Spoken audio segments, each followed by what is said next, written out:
नमः शिवाय गुरवे सच्चिदानन्दमूर्तये निष्प्रपञ्चाय शान्ताय निरालम्बाय तेजसे।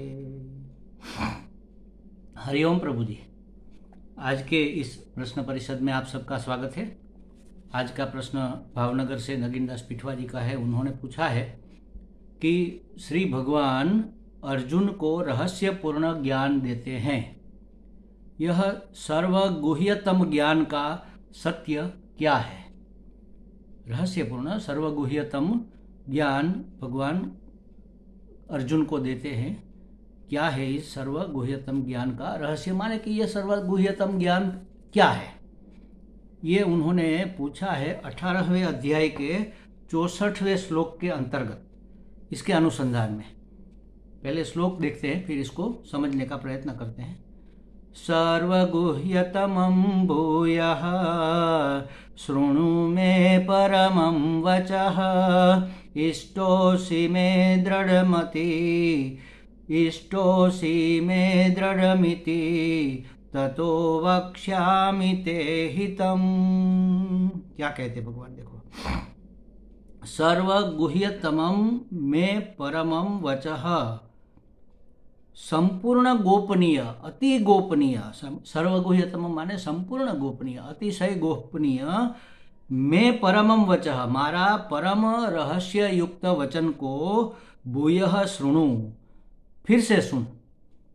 इसका मतलब ये है कि भगवान ने पहले भी ऐसे वचन कहे हैं, अब फिर से कह रहे हैं, उस वचन को तू सुन। क्योंकि जो गहरी बात होती है वो हमारे शास्त्र और हमारे सद्गुरु हमें बार बार दोहरा कर कहते हैं, ताकि हमारे अंदर ये चीज़ बैठ जाए, घुस जाए, हमें पहुंच जाए वो वस्तु।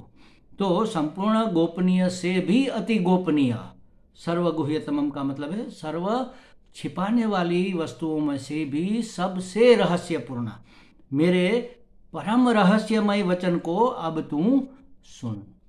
उस रहस्यमयी चीज को बताने वाले मेरे परम रहस्यमय वचन को अब तू फिर से सुन। भूयः, फिर से सुन, फिर से भी सुन। मतलब पहले आपने बहुत बार कहा है, हमने सुना भी है, और बार बार कहने की जरूरत क्यों पड़ रही है? क्योंकि वह अंदर घुसा नहीं है, वह आत्मसात नहीं हुआ है। अगर आत्मसात हो गया होता, ग्रहण हो गया होता, फिर से कहने की जरूरत नहीं रहती। तो क्या है वह? मेरा मैं दृढ़म इष्ट असि, मेरा अतिशय प्रिय है तू। इष्ट माने प्रिय।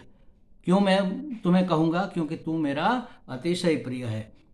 ततः इससे इति हितम ते वक्ष्यामि, यह हितकारक, यह हितकारक मैं तुझे कह रहा हूं, हितकारक वचन मैं तुम्हें बता रहा हूं।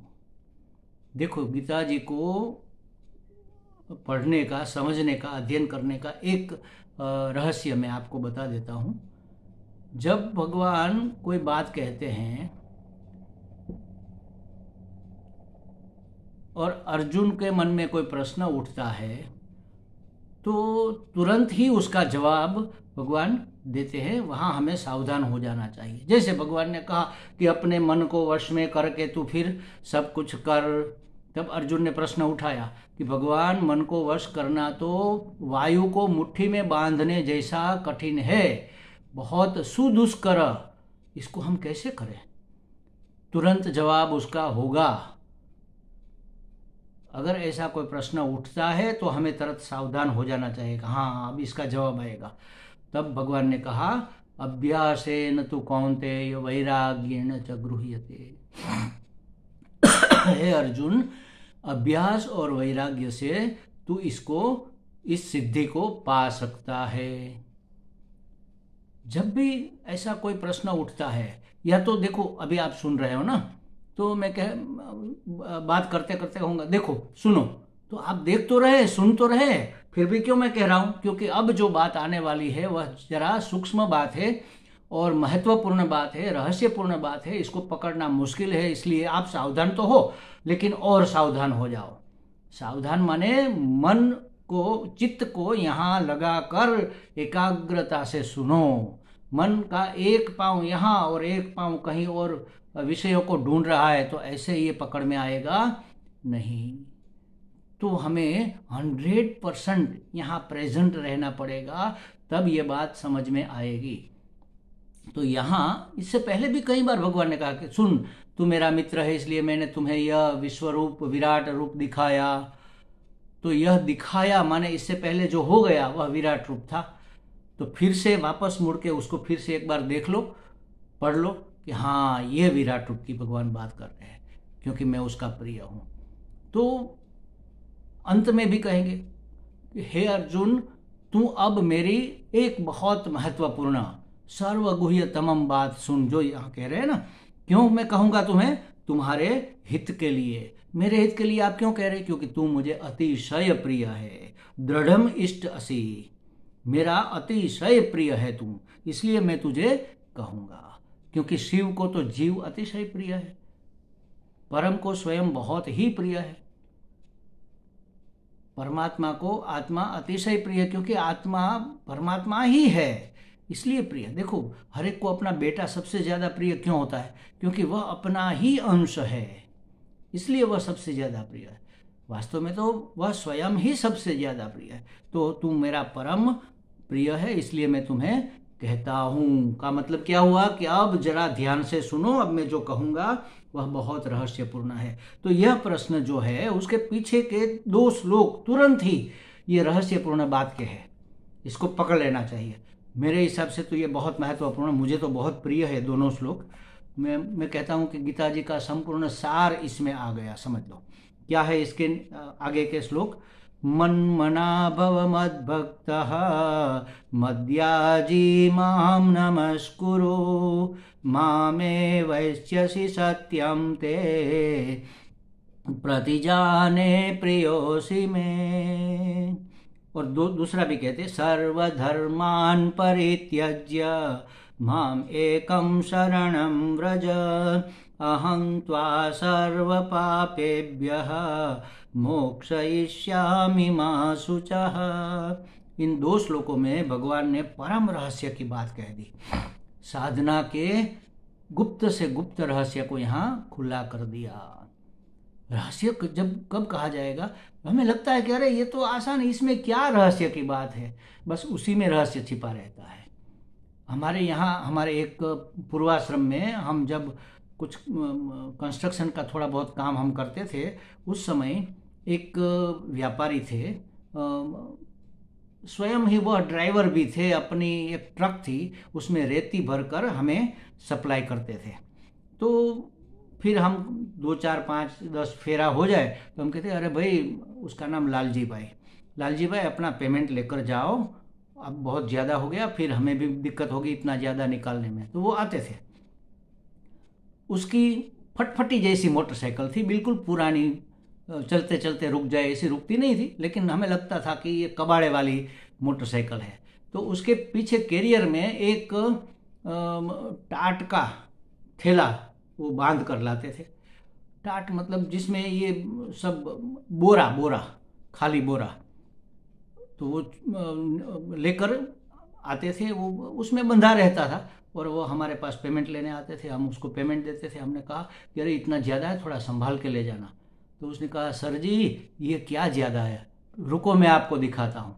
ऐसा करके वो पैसे वहीं पर छोड़कर वो टाट का थैला लेकर आते थे, बोरा लेकर खोल कर ढेर सारे रुपये उसमें भरे पड़े।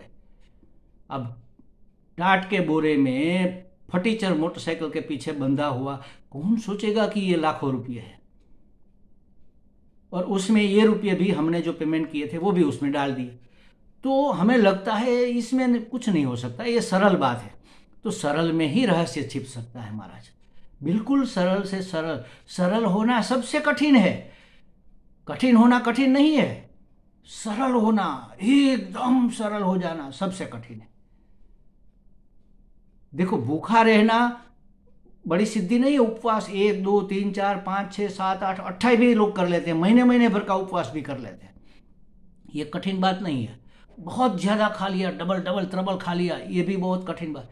लेकिन सम्यक भोजन करना बहुत कठिन बात है। एक बार नहीं, हर बार बिल्कुल नपा तुला ही भोजन करेंगे ये बहुत कठिन बात है। तो सरल से सरल वाक्यों में ही गहन से गहन रहस्य छिपा होता है। तो यहाँ भगवान ने इसी तरह गहन रहस्य बिल्कुल सरल शब्दों में हमारे सामने खोल दिया। मैंने एक बार कहा था कि हमारे स्वामी चिन्मयानंद जी जब ये ब्रह्म विद्या का अध्ययन करके निकले तो उन्होंने गुरुजी से आज्ञा ली कि मैं अब गीता जी का ज्ञान यज्ञ करूंगा। तो गुरुजी ने कहा, अरे ये तो अधिकारी को देना चाहिए, अनधिकारी को यह ज्ञान नहीं देना चाहिए, शास्त्र में भी लिखा है।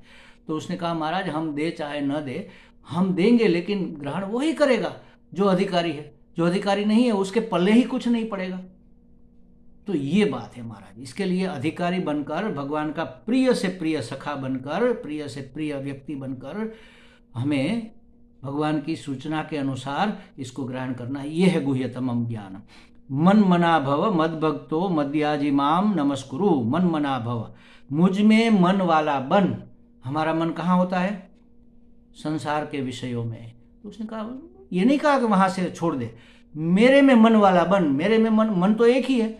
अगर मन मुझ में लग गया तो और कहीं लग ही नहीं सकता। देखो आसानी से कह दिया। अगर ये कहे कि विषयों की वासना छोड़ दो, मन को वापस मोड़ लो, बहुत कठिन लगेगा महाराज। कैसे हम छोड़े इसको, कैसे मन को मोड़ ले, कैसे धैर्य धारण करे, कैसे ये करे, कैसे वो करे, ये मुश्किल हो जाता है। भगवान ने आसान, मन मना भव, मुझ में अपने मन को डाल दे, मुझ में मन वाला बन। मन मना माने मुझ में मन वाला बन। मद भक्त, मेरा भक्त भव, मेरा भक्त बन जा। भक्त माने मेरा ही सेवन कर, मुझे ही हर दम मेरे साथ जुड़ा रह जा। मद्याजी भव, मेरा पूजन करने वाला बन। मद्याजी माने पूजन करने वाला। पूजन माने मेरे प्रति पूज्य भाव होना चाहिए, तभी तो हम उससे जुड़े रहेंगे। किसी जिसके प्रति हमारा पूज्य भाव है उसके प्रति हमारी भावना ही अलग होती है। वो जो कहते हैं वो हम करते हैं, उसको प्रसन्न रखने का प्रयत्न करते हैं। तो मेरी पूजा करने वाला मतलब मुझे ही आदर देने वाला बन।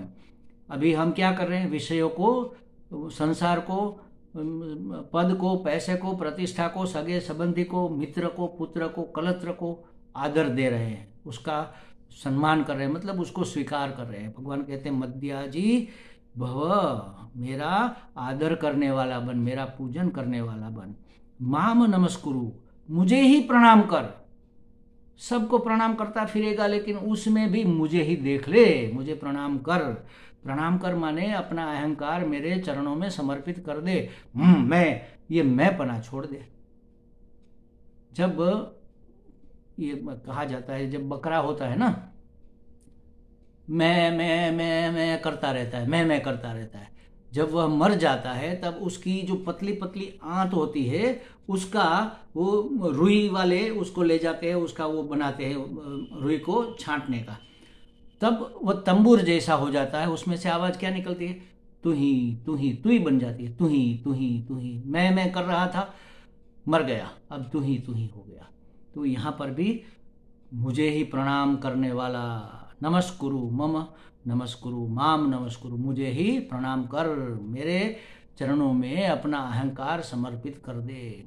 कौन होता हूं मैं? करने धरने वाला तो परमात्मा ही है, ये समझ। माम एव एष्यसि ते सत्यम, माम एव मुझे ही एष्यसि प्राप्त होगा, ते सत्यम ये मैं तुझसे सत्य प्रतिजाने प्रतिज्ञा करता हूं। ऐसा करने से तू मुझे ही प्राप्त कर लेगा, परमात्मा को ही प्राप्त हो जाएगा। क्यों? यतः क्योंकि मैं प्रिय असी, क्योंकि तू मेरा अत्यंत प्रिय है। मैं तो चाहता हूं कि तू मुझे मिल जाए, लेकिन तू भी चाह ले कि परमात्मा मुझे मिल जाए। देखो ये कितनी रहस्यपूर्ण और कितनी आसान बात है। मन मना भव मद भक्त मद्याजी माम नमस्कुरु, ये 4 चीजें अगर हमने कर ली बेड़ा पार हो जाएगा। फिर कहता है कि भगवान क्या करूं और क्या न करूं, मैं तो उलझन में पड़ गया। तो भगवान ने कहा सर्वधर्मान परित्याज्य। धर्म माने कर्तव्य, कर्तव्य माने करने योग्य, जिसको हम समझ रहे हैं सांप्रत काल में, जो करने योग्य हम मान रहे हैं, जिसमें सबका कल्याण हो। ये तो मैं क्या करूं और क्या ना करूं मैं समझ नहीं रहा। तो सर्वधर्मान परित्यज्य, सब छोड़, झंझट छोड़ दे सब।